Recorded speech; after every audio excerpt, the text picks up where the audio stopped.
बिस्मिल्लाहिर्रहमानिर्रहीम जी, welcome to your own show हम और हमारी ज़रात के नए एपिसोड के साथ। उम्मीद है कि आप लोग बखैर आफियत से होंगे और अपने इर्द गिर्द के लोगों का भी ख्याल कर रहे होंगे, क्योंकि आजकल जो हालात जिस तरह से चल रहे हैं उसमें ये हमारे ऊपर फ़र्ज़ हो गया है कि अब हम अपना सिर्फ अपने ख़ानदान के बल्कि आस पास के लोग जो हैं, जो ज़रूरतमंद हैं, उनकी ज़रूरतें पूरी करने के में किसी किस्म का कोई वसीला अगर बन सकते हैं तो ज़रूर बने, क्योंकि अब सिचुएशन जो सी है वो दिन ब दिन कोई इतनी अच्छी नहीं हो रही। लेकिन चलें आज का प्रोग्राम शुरू करते हैं जी एक अच्छी बात से कि हुकूमत ने एक अहम और एक अच्छा कदम लिया है, जो कि इसको शायद 1.5-2 महीने पहले ले लेना चाहिए था, जब आलमी जो मंडी है उसमें कीमतें तेल की मसनूआत की मैं बात कर रहा हूँ, जब नीचे चली गई थी तो हुकूमत ने वो आम आदमी या शहरियों के लिए पास ऑन नहीं किया था। लेकिन चले देर आए दुरुस्त आए। इस अहम मरहले पे मेरे ख्याल से ये एक 12 रुपये पेट्रोल के ऊपर और 30 रुपये डीज़ल के ऊपर जो इनका कदम है, इसकी तारीफ़ भी करनी चाहिए। और इसके साथ साथ हुकूमत को इस चीज़ की मेरे ख्याल से ज़रूर इस चीज़ की अमल का यकीन बनाना चाहिए कि हमारी ना सिर्फ कि ये पेट्रोल की कीमतें जो सस्ती की गई हैं, इसका बाकी जो महंगाई का जिन है जो कि दिन ब दिन बढ़ता जा रहा है, उस पर भी इसका असर हो। और ना सिर्फ किराए पे बल्कि आम मसनूआत की जो चीज़ें हैं, आम जो ज़िंदगी में होती हैं, आटा, घी, चीनी, पत्ती, दूध, इस पे भी ये इसका अमल दखल हो और इनकी कीमतें भी नीचे आएँ, क्योंकि 2 रुपये अगर बढ़ते हैं तो ये लोग भी 10 रुपये बढ़ा देते हैं। अगर 12 रुपये या 30 रुपये, और ख़ुसूसन जब कि हार्वेस्टिंग का सीज़न है और अभी प्लांटेशन का सीज़न है, मैं राइस की बात कर रहा हूँ, इस दौरान अगर ये कीमतें कम की गई हैं तो ज़रूर इसके मेरे ख्याल से अब वक्त आ गया है कि ये किसान तक भी ये पहुँचे। लेकिन इसके साथ साथ एक चीज़ और भी है जिसका कि मैं बहुत ज़रूरी समझता हूँ कि किसानों के मुतालिक है ये बात, कि वो हमारे दोस्त जिनके पास के ट्यूबवेल का कनेक्शन है, ट्यूबवेल के कनेक्शन के लोगों का टैरिफ रेट इतना ज़्यादा बढ़ चुका है कि अब बहुत मुश्किल हो गया है कि आप ट्यूबवेल के ऊपर सरकारी बिजली के साथ आपाशी कर सकें या ज़मींदारी कर सकें।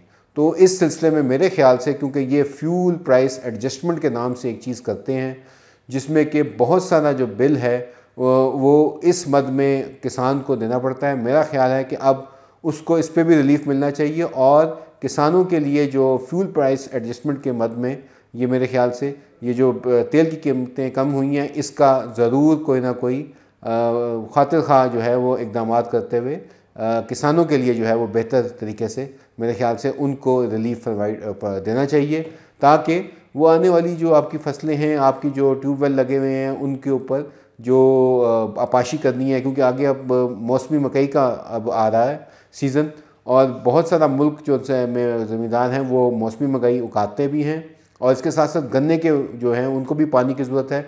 तो उस लिहाज से मेरे ख़्याल से ये अब गर्मी के सीज़न में पानी भी ज़्यादा चाहिए होता, तो इसका असर जो है वो आम जो किसान है उस तक अगर पहुँचेगा तो इसका खातिर खा फ़ायदा आने वाली जो फसलें हैं उनके ऊपर भी होगा, और इसके साथ साथ जो हमारे कंज्यूमर हैं, यानी कि जो हमारे आम शहरी हैं, जो ख़रीदार हैं, उनके लिए भी सस्ती चीज़ें मिल सकेंगी। तो ये एक आज के प्रोग्राम के अंदर पहली चीज़ तो ये डिस्कस करनी थी आप लोगों के साथ। दूसरी जी बात करते हैं, आजकल दौर दौरा है गार्लिक का, NARC G1, जो कि हमारे अपने ही मुल्क की एक काविश भी थी और एक तख्लीक भी इन्होंने की है। इसको रिसर्चर्स को इस पर मेरे ख्याल से NARC के तमाम जो सरकर्दा सरबराहान रहे हैं, इसके साथ साथ डॉक्टर हुमायूं साहब जो कि इसके खालिक हैं, अल्लाह उनको जन्नत बख्शे, उनको इस साल अवार्ड भी मिला है सरकार की तरफ से, सिविल अवार्ड मिला है। तो ये काविश जो है, इसके जो जिन लोगों ने लगाया है या जो इसमें ख़रीदना चाहते हैं, उनको इस चीज़ के बारे में बताना मैं ज़रूरी समझूंगा कि NARC G1 आखिर भला क्या है, कि कैसे ये कहते हैं कि लाखों से लगाएं और करोड़ों कमाएं। यकीनन ऐसी बहुत सारी स्टोरीज़ हमारी टीम ने, हमारे फार्म्स पे भी हम ये क्योंकि लगा हुआ है, हमारी टीम ने इसको विज़िट भी किया है, और आपने सोशल मीडिया के ऊपर हमारा यूट्यूब के ऊपर और सोशल मीडिया के ऊपर आपने हमारी जो वीडियोज़ हैं वो देखी होंगी, और नई वीडियोज़ आने वाली भी हैं। तो NARC G1 है क्या, इसके ऊपर बात करते हैं जी। पहले बात यह कि गार्लिक हमारे मुल्क में जो ज़रूरियात हैं 23 करोड़ लोगों को जो चाहिए, उसका सिर्फ 30% हमारे मुल्क में उगाया जाता है। जिसे हम चाइना गार्लिक या चाइना लहसुन या देसी लहसुन के तौर पे कहते हैं, और उसकी भी कीमतें जो सी हैं वो बहुत आगे पीछे होती रहती हैं। इस टाइम मेरे ख्याल से मार्केट में कोई 400 रुपये किलो से ऊपर की कीमत है इसकी। और इसके साथ साथ जो NARC G1 है, ये एक अहम आगाज़ है अपने मुल्क के अंदर अपने किसानों के लिए एक इस मुनाफा बख्श कारोबार के तौर पर लाने के लिए।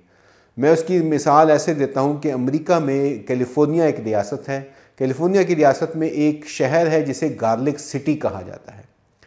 इस गार्लिक सिटी शहर के अंदर जो गार्लिक उगाया जाता है वो गार्लिक दुनिया में जो है वो एक्सपोर्ट किया जाता है। और आज आप चेक कर लें, अभी आपको हमारी स्क्रीन पे भी नज़र आएगा कि eBay जो दुनिया की एक मरूफ ई-कॉमर्स का एक प्लेटफॉर्म है जहाँ पे चीज़ें लोग ख़रीदते हैं, उसके ऊपर जो 2 पाउंड के 2 बैग हैं, 2 पाउंड का मतलब यह है कि 1 किलो भी नहीं, एक तकरीबन 900 ग्राम के बराबर जो 2 बैग हैं वो $38 के मिल रहे हैं।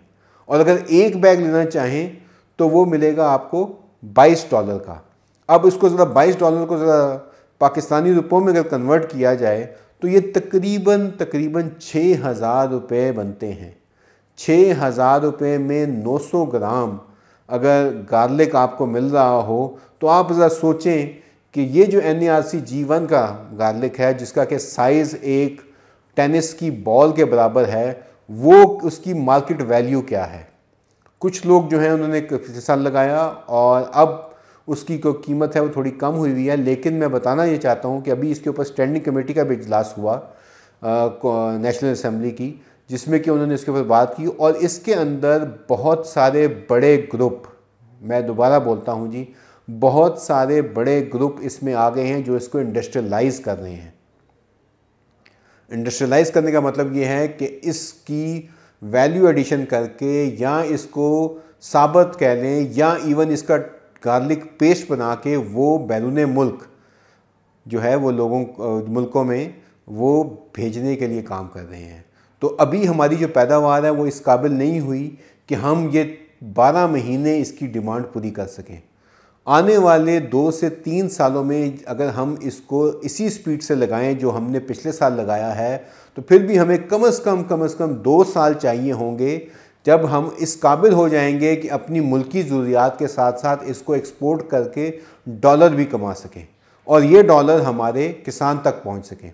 तो NARC G1 में मैं दोबारा आपसे बताता हूं कि हमारी औरतें, मैं अब जैसे कहूं कि हमारी औरतें तो चलें देसी लहसुन जब बनाती थी तो उसकी स्मेल से या उसे छीलने से उनकी कोई इतनी पसंदीदा अमल के तौर पर नहीं लेती थी। इसी का हल के तौर पे चाइना गार्लिक आया जो उससे थोड़ा बड़ा है और आसान है छीलने के लिए। अब अगर NARC G1 या HG1 जिसे कहते हैं वो गार्लिक आता है तो उसको छीलना ज़्यादा आसान है। और बाहर के मुल्कों में क्योंकि वहाँ पे जो लोग काम करते हैं उनके पास इतना वक्त बिल्कुल नहीं होता कि वो आके दफ्तरी काम भी करें और आके औरतें ये लहसुन छीलने बैठ जाएं, तो वो क्या कहते हैं, वो कहते हैं जी बनी बनाई चीज़ें लेनी चाहिए। बनी बनाई चीज़ें लेने का मतलब ये हुआ कि उनको ये 2 तरीक़ों से मिल सकता है। एक, इसका पाउडर बना दिया जाए। नंबर 2, इस लहसुन को हम पेस्ट बना दिया जाए। तो इसी चीज़ को हमारे बहुत सारी जो बड़ी इंडस्ट्रीज़ के मालिक हैं, जो चैनल चला रहे हैं, बेकरी चला रहे हैं, AC बना रहे हैं, गाड़ियाँ बना रही हैं, वो कंपनियाँ इसमें आ गई हैं। और वो कंपनियां आके क्या कर रही हैं, वो कंपनियां ये कर रही हैं कि वो इसकी धड़ाधड़ ख़रीदारी भी कर रही हैं ताकि एक पूरी 12 साल की सप्लाई चेन बन सके और हम इसके ऊपर काम कर सकें। तो आप लोगों को जिन्होंने लगाया है और अभी थोड़ी इसके परेशान है कि इसकी मार्केट नहीं है, इसकी मार्केट बहुत बड़ी है और ये वक्ती तौर पे जब हार्वेस्ट होता है तो चीज़ें कीमतें गिर जाती हैं। लेकिन देखिएगा जो ये अक्टूबर की तरफ जाएगा और इसकी डिमांड इतनी ज़्यादा है कि हम इसकी अमल दखल नहीं लेके आ सकते अभी इस हाल में कि हम अपनी डिमांड भी पूरी कर सकें। तो हमें इस पे जाना ही जाना है। आपको आलू की मिसाल देता हूँ। आलू की जो पैदावार है हमारी, जो कि ख़ास एक्सपोर्ट के लिए या इवन इंडस्ट्री के लिए चाहिए, चिप्स बनाने वाली कंपनियों के लिए चाहिए, वो आलू भी सिर्फ 5% मुल्क में उगाया जाता है। और वो उनकी डिमांड जो उनसी है वो इतनी ज़्यादा है कि एक टाइम आता है कि इंटरनेशनल कंपनी जो मशरूब भी बनाती है, उसके अंदर कोल्ड ड्रिंक, उसकी चिप्स जो सी है वो मार्केट से गायब हो जाती है। क्यों? क्योंकि वो उनका टाइम आ जाता है जब आलू मार्केट में होता ही नहीं है। तो उस चीज़ में उनका वो बहुत बड़ा प्रॉब्लम है कि जी हमारी जो सेल है वो हमारी ख़राब हो जाती है। तो इस चीज़ को देखते हुए, ये तो आलू की मैं बात करूँ जिसमें कि सप्लाई चेन पे बहुत अच्छे से काम हो रहा है। अब हम आते हैं गार्लिक की तरफ। गार्लिक उससे बड़ा प्रोडक्ट है और इसकी ज़रूरत बहुत ज़्यादा है। इस लिहाज से हमारा ये अंदाज़ा है कि कम से कम 2 साल मज़ीद अगर हम सिर्फ मेरे ख्याल से 25% भी नहीं हमने पूरा किया जो अपनी डिमांड है। तो अगर हमने 100% करना है तो 2 साल हमें इसी तरह से ये गार्लिक लगाना पड़ेगा और इसकी वैल्यू बढ़ती रहेगी, या इतनी रहेगी जो आज ये इसका बीज जो 2000 रुपये किलो आपको फ्रेश मिल रहा है, ये बिल्कुल ठीक प्राइस में मिल रहा है, क्योंकि ये आगे जाके आपको ज़्यादा फ़ायदेमंद होगा। तो जो किसान भाइयों ने ये लगाया हुआ है उनके लिए भी हमारा प्लेटफॉर्म हाजिर है। जो लोग ख़रीदना चाहते हैं और 1 नंबर सीड ख़रीदना चाहते हैं, उनको हमारे फार्म्स जो कि मुल्क में 2-3 जगह पे हैं, उनका हम विज़िट भी करवा देंगे और वहाँ से आप अपनी मर्ज़ी के मुताबिक इसको ख़रीद सकते हैं गार्लिक को। और इसमें हमारा सर्टिफिकेट भी आपको मिलेगा कि ये असल प्रोडक्ट है, क्योंकि इसमें कुछ लोग जो मैं कहता हूँ कि भटके हुए हैं, उन्होंने इसको ख़राब करने की कोशिश की है और वो चाइना का लहसुन या इंडिया का लहसुन इसमें मिक्स कर रहे हैं, जो कि एक बहुत ही बुरी हरकत है। उस चीज़ से बचने के लिए आपसे दरख्वास्त है कि आप किसान मददगार और किसान दुकान से ही इसका बीज खरीदें। और अगर कुछ लोग जो हैं वो इन्वेस्ट करना चाह रहे हैं, ओवरसीज़ पाकिस्तानी अपनी ज़मीनों में लगाना चाह रहे हैं और ज़्यादा अच्छी प्रोडक्ट के तौर पर देखना चाह रहे हैं, तो मेरे ख्याल से इससे बेहतर कोई फसल नहीं है। तीसरे नंबर पर जी बात करते हैं हम राइस की। राइस मार्केट के अंदर जी एक ख़बर ये है कि जो पिछली दफ़ा सुपर कर्नल या सुपर बासमती जो है वो कुछ 2-3 साल से उसकी कीमत नहीं थी, लेकिन पिछले साल के लिहाज से देखा जाए तो अब कीमत बहुत बढ़ गई है, लेकिन इसके साथ साथ इसका सीड भी शॉर्ट हो गया और दुगनी कीमत के ऊपर मैंने कल पूछा है एक डीलर से और एक फैक्ट्री वाले से, उसने मुझे जो कीमत बताई वो 20 किलो के बैग की वो कीमत तकरीबन जितने पैसों में वो बता रहे थे उससे डबल कीमत, एग्जैक्ट डबल कीमत मुझे डीलर ने बताई है। तो ये जो इस्तेहसाल हो रहा है किसान का, क्योंकि अभी राइस का सीज़न है, हमें मुख्तलिफ़ वैराइटीज़ लगानी हैं और उनको लेके चलना है। तो 1 हफ़्ता रह गया है, 10 दिन रह गए हैं इसकी पनीरी बनाने में। तो मेरा ये ख्याल है कि जो इस सिलसिले में जो एग्रीकल्चर के डिपार्टमेंट हैं, जो मार्केट लोग देखते हैं, उसके मुताबिक मेरे ख्याल से उनको देखना चाहिए। और प्लस डीलरों से भी दरख्वास्त है कि अपनी कीमतें थोड़ी कम रखें। आप मुनाफा लें लेकिन जायज़ मुनाफा लें, जो नाजायज़ मुनाफा नहीं होना चाहिए, ये बहुत ज़रूरी है। इसके साथ साथ जी हम बात करते हैं कि लोन्स के ऊपर जो मेरे ख्याल से हुकूमत को अब काम करना चाहिए। किसानों के लिए नया बजट आ रहा है, तो किसानों के लिए कोई पैकेज बनाएं, क्योंकि आने वाले बजट में जिसमें कि ट्रैक्टर से लेकर और खादों से होते हुए आपको बीज और इसके साथ साथ ज़रूरी कर्ज़े जो हैं उनको फराहम करना चाहिए। ये प्लेटफॉर्म है ही किसानों का। हम किसानों की ये एक आवाज़ बन के अरबाब इख्तियार से ये दरख्वास्त करेंगे कि वो इसको बड़ा सीरियसली देखें कि पहले जो पैकेज दिया था उन्होंने और जो कर्ज़े की बात की थी वो उसका ना ही वो उसका जो हुजम था वो पूरा हो चुका है। इसके साथ साथ स्टेट बैंक को भी मेरे ख्याल से अब अमल दखल करना चाहिए। और छोटे फार्मर मैं बात करूँगा, आप बड़े फार्मर नहीं, छोटे फार्मर को 1.5 लाख 2 लाख 5 लाख तक का कर्जा दें, ताकि वो अच्छा बीज खरीदे, अच्छी जो है वो पैदावार हो, अच्छी जो क्लाइमेट के टेक्नोलॉजीज़ हैं उनको देखें और इस सिलसिले में जो उसकी पैदावार भी बढ़े। और इसके साथ साथ सपोर्ट प्राइसेस भी मेरे ख्याल से डिफ़ाइन करनी चाहिए। क्योंकि हमने सिर्फ 3 गंदम, शुगर केन, गन्ना और कॉटन की सपोर्ट प्राइस दी है। इसके अलावा हमने सपोर्ट प्राइस नहीं दी। इंडिया में 23 फसलों की सपोर्ट प्राइस दी जाती है कि अगर वो इतनी कीमत में मार्केट नहीं खरीदती तो सरकार ख़रीदती है। मेरे ख्याल से ये अगर अमल दखल कर दिया जाए तो वो एक कम से कम किसान को एक सहारा होगा।